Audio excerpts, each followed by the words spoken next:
Many of the wisest men have regarded pain and suffering as objections to life itself. Socrates, for example, railed against life, and he urged his followers to practice death.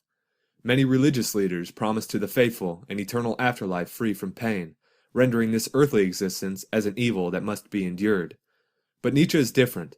I do not point to the evil and pain of existence with the finger of reproach, but rather entertain the hope that life may one day become more evil and more full of suffering than it has ever been.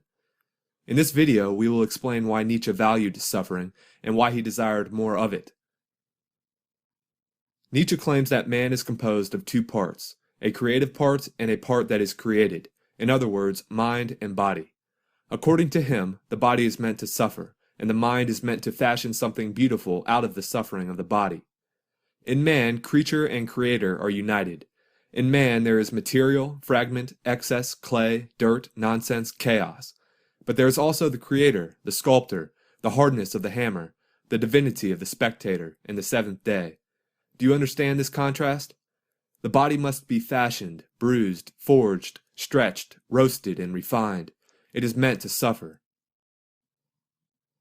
An athlete, such as a bodybuilder, is the epitome of this idea.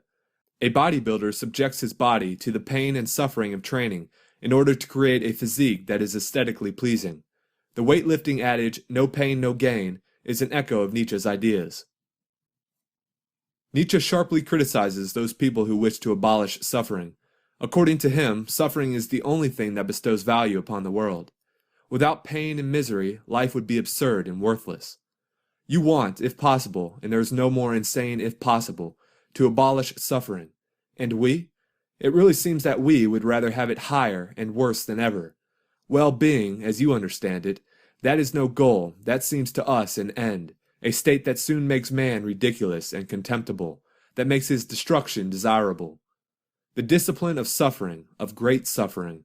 Do you not know that only this discipline has created all enhancements of man so far? To Nietzsche, suffering provides the only test by which a person's worth can be determined. In other words, the person who can endure the greatest suffering is the greatest of men. To those human beings who are of any concern to me, I wish suffering, desolation, sickness, ill-treatment, indignities. I wish that they should not remain unfamiliar with profound self-contempt, the torture of self-mistrust, the wretchedness of the vanquished. I have no pity for them, because I wish them the only thing that can prove today whether one is worth anything or not, that one endures. Finally, Nietzsche asserts that pain is sacred, and that mankind ought to revere pain as religious followers revere their gods. He explains that the ancient Greeks were the first and perhaps only people to realize this. For the Greeks, the sexual symbol was the venerable symbol par excellence, the real profundity in the whole of ancient piety.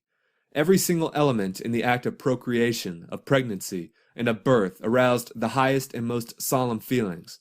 In the doctrine of the mysteries, pain is pronounced holy. The pangs of the woman giving birth hallow all pain. All becoming and growing, all that guarantees a future, involves pain.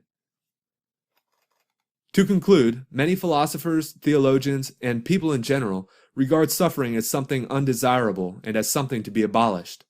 Nietzsche, on the other hand, asserts that life without pain is meaningless. Pain is the source of all value in the world.